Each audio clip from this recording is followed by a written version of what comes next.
주식시장을 뜨겁게 달군 이슈들을 다각도로 분석, 수익으로 이어지는 특급 전략까지 세워드리는 이슈줌 시간입니다. 이 시간 김영구, 이동우, 허인남 대표와 함께합니다. 자, 먼저 이번 주 시장에는 어떤 이슈들이 있었을까요? 바로 확인해보죠.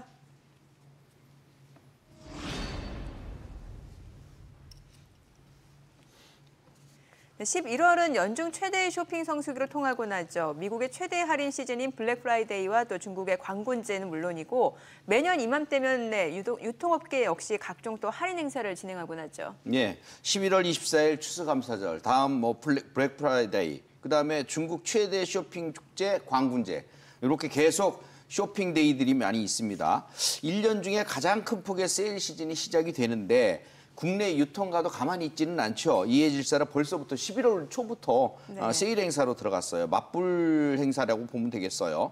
소비자들이 추수감사절 이후에 불프 때 돈을 많이 소비하느냐 안 하느냐 이거에 따라서 소매업계의 판매 실적이 나오고 경제 흐름까지도 예측하는 상황들이 생기거든요. 그래서 아주 중요한 소비 지표예요, 이게. 그래서 이 소비 지표에 따라서 앞으로의 그 경제 비전 또 앞으로의 그 소비의 플러스 알파 이런 것까지도 체크해 볼 수 있는 아주 중요한 때라고 보여집니다. 네, 고물가에 지갑을 닫았던 소비자들의 마음을 얼마나 열 수 있을지가 관건일 텐데 사실 뭐 50%, 70% 할인율 보면 또 누구나 혹하기 마련이죠. 혹시 대표님들 뭐 쇼핑 계획 있으세요? 네, 저는 뭐 베이비 크리스마스 선물을 미리 좀 사볼까 계획입니다. 아, 네. 다른 분은요? 저는 대폭 할인한다고 뭐 70% 이렇게 한다고 사지는 않고요. 꼭 네. 필요할 때만 삽니다. 네. 저도 뭐 아이들 방학 선물 정도 준비하겠습니다. 네. 자, 그래도 11월은 소비자들의 지갑이 열리는 달로 관련해서 뭐 호실적이 예상되는 또 소비 관련주들이 수혜를 받곤 했습니다. 자, 그렇다면 올해도 기대해 볼 수 있는 걸까요? 관련주에 대한 세 분의 투자 의견 확인해 볼까요? 네, 김영구 대표님은 이제 미용과 화장품 대장주 매매라고 말씀 주셨고 허예남 대표님은 중국 소비주를 공략하고 특히 화장품이 주도할 것이다. 그리고 이동우 대표님은 선물 가능한 품목들이라고 해주셨는데 뭐 사실 조금 막연하기도 한데 좀 설명을 해주셔야 될 것 같아요. 선물 가능한 품목이라는 게 뭐예요? 이게 좀 문화 차이라고 보시면 되는데 뭐 명절마다 이제 우리는 추석이나 설 명절이 유명하지만 미국이나 유럽 같은 경우는 추수감사절, 크리스마스를 가장 크게 여기거든요. 그래서 대표적으로 이제 평균적으로 한 30에서 50%의 할인이 들어가게 되고 많게는 한 70%까지 할인하는 업체들이 재고 정리를 이용하려는 부분들이 강한데 그 소비자한테는 이제 구매욕을 좀 크게 일으킬 것으로 예상이 됩니다. 그러니까 미국과 유럽 같은 경우는 큰 이벤트인 추수감사절을 앞두고 그런 시도를 하게 되는데 그러니까 아무래도 선물을 주고받는 형태고 우리는 이제 돈이나 이제 실제로 이제 먹는 거 건강식품을 많이 사듯이 그러니까 미국 같은 경우는 의류나 이제 손으로 이제 직접 주고받을 수 있는 그러니까 소형 가전 아이템 그리고 K 화장품, 의류 이런 쪽들이 이제 많이 팔리게 될 것으로 예상이 됩니다.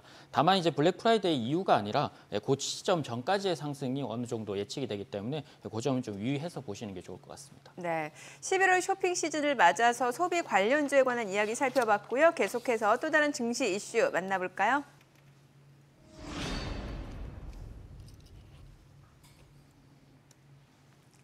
이번 주 시장에 이목이 쏠렸던 미국의 FOMC 회의에서 시장 예상대로 금리를 동결했습니다. 금리 인상 국면이 마무리됐다는 안도감이 더해지면서 글로벌 증시가 또 안도 랠리를 보여줬죠. 네, 전 세계 이제 시장 참가자들이 이번 주 FOMC 결과 그리고 또 파월 연준 의장의 좀 발언에 좀 주목을 했었는데 이제 9월 FOMC 때와는 다소 좀 부드러운 표현이 나오면서 좀 안도감이 형성되고 있습니다.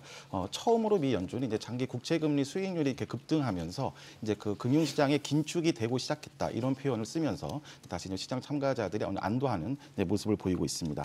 아직은 좀 경기가 여전히 탄탄하고 그리고 또 고용 시장이 좀 높은 수준을 유지하고 있어서 이제 금리 인하 시작 시기라든가 이제 인하 횟수는 기대하기 어렵지만 이제 최악은 통과하고 있다는 그런 또 기대감까지 이제 형성이 되고 있습니다. 이에 이제 11월 2일에는 코스닥이 4% 급등을 했고 이제 750선과 그리고 또 코스피 2,300선에서 한번 진정되는 모습도 나오고 있습니다. 네, 자 그렇다면 남은 하반기 시장이 계속해서 상승 탄력을 더해갈 수 있을지 많이들 궁금해하실 것 같습니다. 저희가 사전에 SBS 비즈 증권 유튜브 채널을 통해서 설문조사를 진행했는데요. 국내 증시가 바닥을 찍었나라는 질문에 반등에 대한 의견 또 그리고 관망 의견이 맞섰지만 이제 워낙 대내외 환경이 녹록지 않아서 마음을 쉽게 놓지 못하고 있는 것 같습니다. 아직은 지켜보겠다라는 의견이 많았는데 자 그렇다면 여기 계신 세 분의 의견 또 안 들어볼 수가 없겠죠. 국내 증시 반등세가 이어질까요? 추가 하락 가능성도 염두에 둬야 될까요? 의견 확인해 보죠. 하나, 둘, 셋. 세 분 다 긍정적인 전망을 주셨는데 이유를 좀 들어볼게요. 이제 악재가 주가에 반영이 어느 정도 됐어요. 그렇게 여기서 악재가 더 나와봐야 큰 거 없습니다. 그렇기 때문에 안심하시고 매매를 좀 해주셔도 되겠고요. 중요한 건 지금 제가 저 차트를 이렇게 그려놨는데 거기 노란 선 보일 거예요. 이게 단기 하향 추세 선 저항선이거든요. 네. 그 저항선을 거래소든 코스닥은 전날 했고요. 거래소는 오늘 했는데 완전히 돌파를 했어요. 이게 돌파했다는 의미는 이제 지수가 달라지겠다라는 걸 보여주는 것입니다. 그래서 이제부터는 여러분들이 안심하시고 매매해도 되고 여기서 또 한 차례 떨어질까 봐 너무 걱정하지 마시고요. 이제는 못해도 코스닥 시장으로 보면 850선 사이까지의 박스권 장세가 연출이 될 거예요.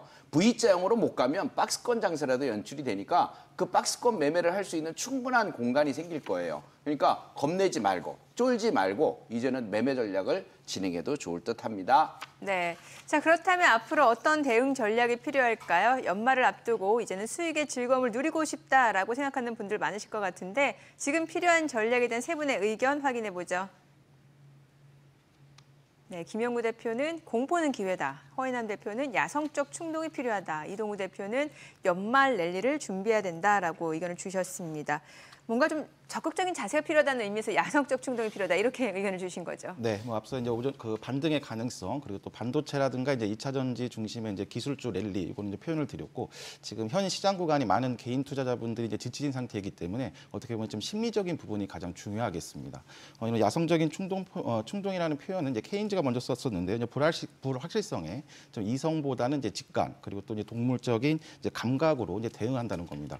보통 이제 시장에서는 이렇게 그 언더슈팅이 나올 때보다는 오히려 7월과 같은 오버슈팅이 나올 때 이제 개인들이 따라가는 이런 표현들이 나오는데 오히려 지금처럼 좀 언더슈팅이 나왔을 때 오히려 분할 매수를 시작하거나 또 단기 트레이딩 관점에서 다시 한번 본격적으로 이제 매매하는 이런 적극성도 좀 필요한 전략이라고 볼 수가 있겠습니다. 네. 자, 그렇다면 어떤 매매 전략이 필요할까요? 반등장이 이어진다면 기존 주도주를 매수하는 게 좋을지 또 새롭게 탄생할 주도주를 선점하는 전략이 필요할지도 좀 궁금하거든요. 뭐 기존 주도주인 반도체를 좀 보시는 게 저는 좋다고 예. 생각을 하는데요.